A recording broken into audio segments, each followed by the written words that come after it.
자, 안녕하십니까. 4월 11일 월요일입니다.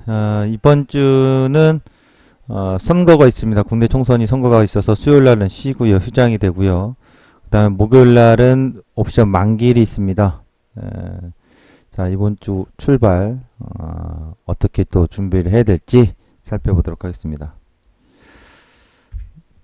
코스포인트 종목이 살아있네. 종목이 살아있습니다. 그러니까 지수 자체에서는 어떤 뚜렷한 돌파구를 찾지 못하고 상승이 좀 제약돼 있다 이렇게 보여지는데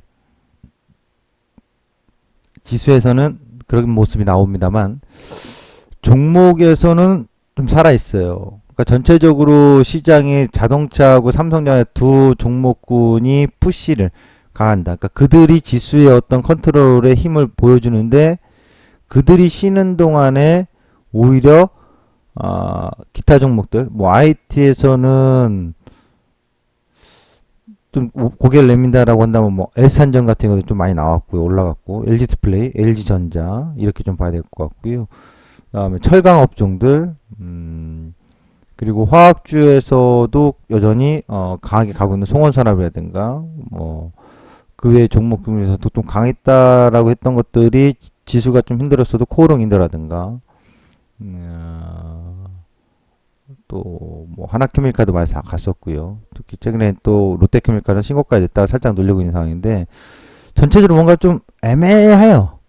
애매한 상황에서도 애매하다는 얘기는 지수 자체를 본다면은 코스피 지수의 밸류에이션 지난번에 보여줬습니다. 아마 그 밸류에이션 자체에서 추가적 상승에 대한 랠리가 당장에 나오기엔 좀 어렵다. 실적 시즌이 지나거나 4월달에 어쨌든 잘 마무리된 이후에 이거 더 간다 아니다라고 얘기를 할 수가 있는데 4월달에 아직 끝나지 않았거든요. 3주나 더 남았고요. 이 과정 동안에는 계속 풍덩풍덩 내지 숙덕숙덕이라고 제가 표현해드렸잖아요. 등락이 여러 번 반복할 수밖에 없는 그런 4월의 모습인데 종목이 살아있어요. 그래서 이 내용을 오늘 코스포인트 잡아봤습니다. 우선 종목 중에서도 LG디스플레이 주가 상승 요인 이게 좀 여러분들이 관심 있게 보셨는지 모르겠습니다만 살펴보면 의아스러움이 있습니다. 자, 어떤 주가 상승 요인이 있는지 살펴보도록 할 거고요. 두 번째, 중국발 대규모 반도체 투자. 치킨 게임이 끝났다는데 제2의 치킨 게임이 중국발의 대규모 자본의 칭화그룹의 투자로 인해서 촉발될 가능성이 있다 이런 얘기들이 나오고 있죠. 과연 저것이 전체적으로 우리 반도체 업계에 나쁜 거냐 좋은 거냐 살펴봐야 되는데 요 얘기는 사실 내일 정도 다시 다루려고 하는데요. 먼저 간략하게 좀 설명을 드리면 중국발 대규모 반도체 투자 당장의 부정적인 요인이라고 볼 수는 없습니다. 오히려 중국발 대규모 반도체 투자로 인해서 나중에 치킨 게임에 들어가서 경쟁하고 뭐 발목 잡고 뭐 이럴지언정 우선 우리에게 긍정의 요인이 있습니다. 그건 뭐냐면 중국이 대규모 투자에 따른 우리나라의 반도체 장비 업체들이 우선적으로 큰 수혜를 받을 겁니다. 제가 다 기억을 못해서 메모를 좀 해놨는데요. 그런 관련 기업들이 꽤 있어요. 이거 내일 다시 설명을 드릴 건데 뭐 유진테크도 있고요. 주성엔지니어, 원닉, IPS, 한미반도체라든가 SFA라든가 LT 백큐이라든가 유니테스트, 테크잉, PSK, 에시아 쪽에 테스 뭐 이런 기업들 얘네 말고도 굉장히 많아요. 그래서 이 반도체 대규모 투자하는 것 꼭 나쁘다고 볼 수는 없겠구나. 네. 그러니까 투자자의 나쁜 것도 봐야 되겠죠. 그러나 저 발단으로 어떠한 일들이 있겠구나라는 가능성도 본다면 중국발 대규모 반도체 투자에 대해서는 좀 더 생각을 해봐야 될 것 같습니다. 세 번째, 두산 반등을 탈출 모색하고 있습니다. 이 두산그룹주들이 사실상 썩 와닿진 않아요. 근데 최근에 시장에서 지수 따로 종목 따로니까요. 지수 눌려도 종목은 자기 고점 넘어가거나 막 살아서 꿈틀꿈틀대고 올라오는 데 있어요. 그 중에 하나다 이렇게 좀 봐야 되겠습니다. 이 LD디스플레이를 먼저 보시면 이 화면을 보시면요. 실적 예상은 적자입니다. 분명 1분기, 2분기 적자로 나와요. 적자 전환이죠. 지난 1분기에 7,400억이 영업이익인데요. 이번 1분기는 마이너스 1,200억 정도 나와요. 도대체 근데 주가가 왜 올라가는 거지? 하이닉스라든가 삼성 SDS는 막 빠지는데 얘는 올라가요. 우선 기술적으로 요 포인트죠. 기준점. 거래 터지고 그 다음에 20, 60이 골든크로스 나온 이 자리를 지키는 거예요. 그래서 24,000원이 중기 지지예요. 24,000원이 쉽게 이탈되지 않을 거라고요. 살아있다는 얘기예요. 단기적으로는 25,500원이 살아있는 겁니다. 그러니까 25,500원 하면 4월달 저점 정도라고 봐야 되겠죠. 단기 상승 목표 값이 27,000원 돌파 왔단 말이에요.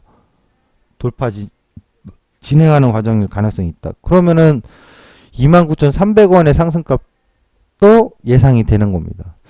기관의 수급이 들어옵니다. 그러니까 기관놈들이 예상 컨센서스 이렇게 만들어 놓고 지들은 사고 있다고요. 그러니까 실적 시즌이 오면 저런 것도 유심히 살펴봐야 돼요. 그러니까 생각해 보시면 진짜 실적이 안 좋아. 1분기. 그러면 올랐다가 뺐다가 이렇게 내려가야죠. 안 좋은 놈은 확실히 내려가야 되지 않습니까? 앞으로 전망도 더 어두운 놈이라면 1분기도 안 좋고 2분기도 안 좋고 그렇다면. 근데 얘는 여기서 올라와. 그러면 무조건 이 컨센서스만 보고 나쁘다라고 할 게 아니라 뭔가 있네? 거꾸로 역으로 생각해 봐야 되겠죠. 뭔가 있네라는 건 우리 사실 개인 투자자분들이 그거 찾아내기는 어렵지만 유추를 해볼 수 있다는 얘기예요. 정상적이라면 안 좋은 실적이라면 분명히 빠져내려가는 게 맞는데 아니면 나쁘다 하더라도 정확히 모른다 하면 나쁘면 그냥 중립 과정이 있어야 될 텐데 거꾸로 자기 고가를 올린단 말이에요. 그렇다면 얘는 뭔가 다른 반전의 요인이 있겠구나. 근데 그것도 수급상 기관이 사주니까 뭐 밸류에이션의 매력이 있다든가 아니 밸류에이션 말고도 또 다른 뭔가 있는지 자꾸 찾아봐야겠죠. 그냥 단순히 밸류에이션 매력만 갖고 이렇게 수급이 들어오기엔 좀 어렵지 않겠냐 봐요. 그래서 이슈를 간략하게 보면 올레드죠. 올레드가 본격적으로 실적 개선에 된다. 이런 전망이 많아요. LG플레이. 근데 뭐 올레드주들도 가긴 합니다만 LG플레이 워낙 그동안에 사기를 많이 쳐가지고요. 갈만 실적이 좋은데도 안 가고 실적이 뭐 괜찮은 것 같은데도 안 가고 막 도통 오리무중이죠. 그거 오늘 풀어서 얘기를 해볼 거고요. 애플의 스마트폰 올레드가 올해 채택이 될 가능성이 높죠. 그 이게 분분합니다만 거의 그렇게 갈 가능성은 상당히 높다고 봅니다.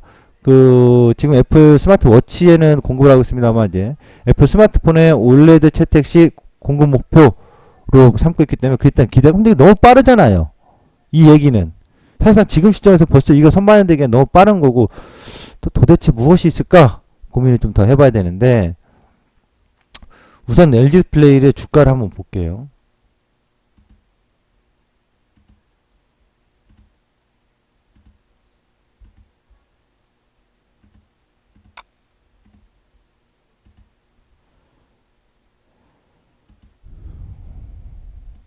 월봉상 보시잖아요. 이렇게 낮춰놓을게요. 여기 보시면은 매출액하고 영업이익인데요. 이게 2010년이죠. 10년, 9년이고요. 200, 255, 242, 294, 270, 264, 283. 그러니까 매출에서는 크게 편차가 없구나. 그렇죠? 영업이익은 11, 16, 2011년도에 과당. 그래, 빠진 거, 그래, 오케이, 이해돼. 그러니까 최근 몇 년간 영업 적자 났을 때가 이건 이해니까 2010년 가장 저점이었던 거 합리적이라도 일반적일 수 있구나. 2012년도에 영업이익 9천억 올랐어. 이해돼. 2014년도에 영업이익이 증가했어. 1조 1천억. 근데 빠진 게 이해가 안 돼. 그러니까 2014년도에 또 1조 3천억 좋아. 2015년도 영업이익 좋았는데 왜 빠져요? 그러니까 이 구간이 좀 특이하죠. 2014년도도 분명히 전년대보다 좋았으면은 이 종가 대비 있거나 얘도 그 정도 수준에 있어야 되는데 빠졌잖아요. 근데 결국 그 이듬해 올라와 주죠. 가격 제자리 찾는 과정이라고 봐야겠죠. 근데 올해 전망 자체는 전년도보다 확실히 안 좋으니까 이게 헷갈리는 거잖아요. 이걸 하나씩 따져보도록 하겠습니다.